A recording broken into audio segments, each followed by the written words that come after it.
What's up, crypto fam? Welcome back to another R Bitcoin. As always, links will be in the description. And if you do enjoy this content, consider subscribing because we upload 4 or 5 videos a week. With that, I'm Bitcoin Jake09, and let's go ahead and jump right into it. Number 10. Valkyrie signs on the Crypto Climate Accord, which seeks to decarbonize the global crypto industry by prioritizing climate stewardship and leading the industry to net zero greenhouse gas emission by 2040. Okay. Interesting. Number 9. Roald Dahl gets Bitcoin scarcity. Was watching Willy Wonka and the Chocolate Factory with my kids when I came across the interesting scene. Charlie is contemplating selling his golden ticket to support his poor and starving family. His grandpa pulls him aside and tells him, "There's plenty of money out there. They print more every day, but this ticket, there's only five of them in the whole world. That's all there's ever going to be. Only a dummy would give this up for something as common as money. Are you a dummy?" Pretty valid. Number 8, Thomas Jefferson would have invested in Bitcoin. If the American people ever allow private banks to control the issue of their currency, first by inflation, then by deflation, the banks and corporations that will grow up around them will deprive the people of all property until their children wake up homeless on the continent their fathers conquered. Thomas Jefferson. Man, that's crazy. Number 7. If you can't kill Bitcoin, join Bitcoin. Central banks will follow the same path as private banks. If Bitcoin does not need central banks will need Bitcoin. How long is this? Not that long. Bitcoin is an incredible monetary revolution aimed at giving power back to the people over money. Bitcoin aims to provide an alternative to the current monetary and financial system. Eventually, more and more people will opt for the Bitcoin system instead of the current system. After trying to destroy Bitcoin throughout the 2010s by constantly denigrating it to the general public with false arguments, private banks finally realized that their best solution was to join the Bitcoin revolution. This is what American banks are doing right now, like JP Morgan. They're offering Bitcoin to their customers. However, you should be aware that these banks are trying to steal the liberating power of the Bitcoin revolution by becoming intermediaries between you and the Bitcoin system. Because Bitcoin is all about freeing you from these middlemen. By buying Bitcoin through intermediaries, you are missing out on the huge advantage of Bitcoin. You are leaving the power on the fruits of your labor to a third party. In the future, it's certain that banks will end up buying Bitcoin as well, because if Bitcoin doesn't need central banks will need Bitcoin sooner or later. Again, it will be better for you to own Bitcoin in this eventually. Eventually. Only a matter of time, and then he's got a link there. That's interesting. Number 6. Electricity is included in my rent. Should I get an Antminer S9? So I already have an Antminer.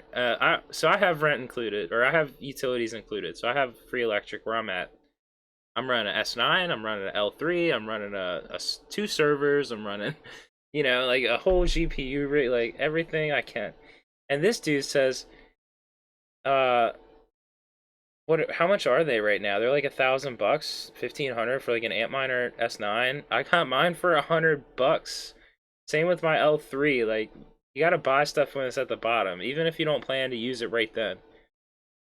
Anyway, I've never mined. I have $1,000 cost of miner and power supply roughly, and Google says they can mine about 0.03 Bitcoin a month. No, that's not true. Thoughts seems a better bet than putting that 1,000 into Bitcoin right now. Edit. I didn't think I'd have to elaborate, but apparently I do. I live in a live loft where electricity is included. The landlord knows and is okay with this. I pay for it. People weld and saw things here. There is no electricity issue, nor is there an ethical issue involved. Just here trying to learn something new. The Bitcoin community really like this. I like Bitcoin less now. I've owned some for years, just not mined it. Looking to learn a little bit about mining and why not make a few bucks? What's the issue? Anyway, I don't know. Number 5, is it safe to buy Bitcoin through PayPal? I've been wanting to buy crypto for some time now, and I was just able to have funds for it recently. I'm still pretty new to all this, so I don't really know how to buy Bitcoin. Browse the internet, and while there are many options, I feel a little intimidated by them, especially when I checked out the apps. I am more familiar with PayPal, and finding out that you can also buy Bitcoin through them made me feel more interested, but I still have my doubts since I'm new to this. I would say don't use PayPal. Yeah, use something like one of the big, like, Coinbase or Cash App. I recommend Cash App because they're really good. But I mean, there's a lot of different. You can even do something like Bittrex. Like if you're in US, they're really good. Number 4. How I lost my 0.6 Bitcoin. Buy a hardware wallet, guys. Don't rely on software wallets. Oh, what? Well, I had an Electrum wallet on my laptop. It appears I visited a website or clicked a link that somehow breached my antivirus. It installed ransomware, encrypted all my files. They asked me to send Bitcoin to decrypt these files. Their email was help recover at Foxmail. Okay. I did not send them anything. I reinstalled Windows on the whole hard drive and then proceeded to install Electrum and try to restore my wallet. The moment I entered my private key on that PC, the coins were sent to the hacker's address. I had accumulated 0.6 using 0.1 increments after selling most of my stuff on eBay. Now that same address then sent their bitcoins to another address in January 2010. Called the police, called Action Fraud UK, send them all the details. They said they couldn't help, although they had tracked the Foxmail address to China with an IP possibly in China or Russia. Their words, not mine. I then emailed the Foxmail many times, literally begging them to return my Bitcoin. Obviously, I was naive. I then proceeded to report these 2 addresses as scam on most sites who monitor crypto scams.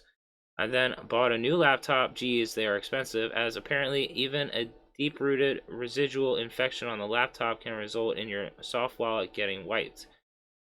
I could format the whole hard drive, but it was too much of a loss to tolerate should anything happen again.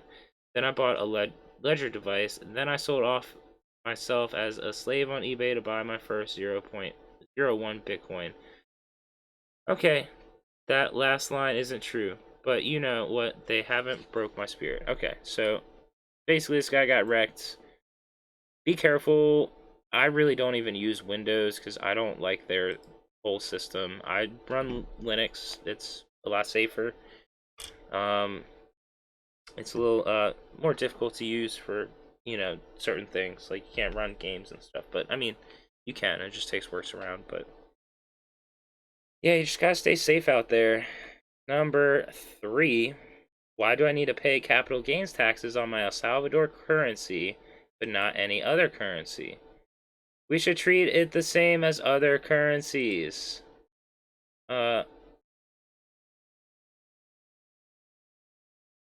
Oh, there you go. Somebody will take it pro bono. Anyway,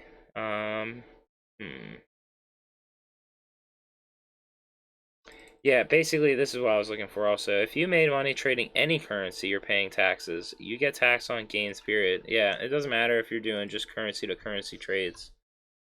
Number 2, I sold 0 Bitcoin over the last 3 months. My average buy price is 26K, and I've never sold one set. I may regret not selling at 55K, but... and then he's got a whole bunch of... I don't know, a whole bunch of, like, one-line comments about stuff. So yeah, if anyone wants to check it out, they can pause, screenshot, whatever. Like, link in the description. Number 1, I sold 9 Bitcoin over the past 3 months. Okay, this is a different, similar thing. Average sell was around 55K. I know I regret this one day in the future, but okay, I see what's going on here. And he says, yes, he will pay taxes. Okay. Alright, and that's it for the R Bitcoin top 10 past 24 hours. As always, everything is down below. Peace, love, and hodl.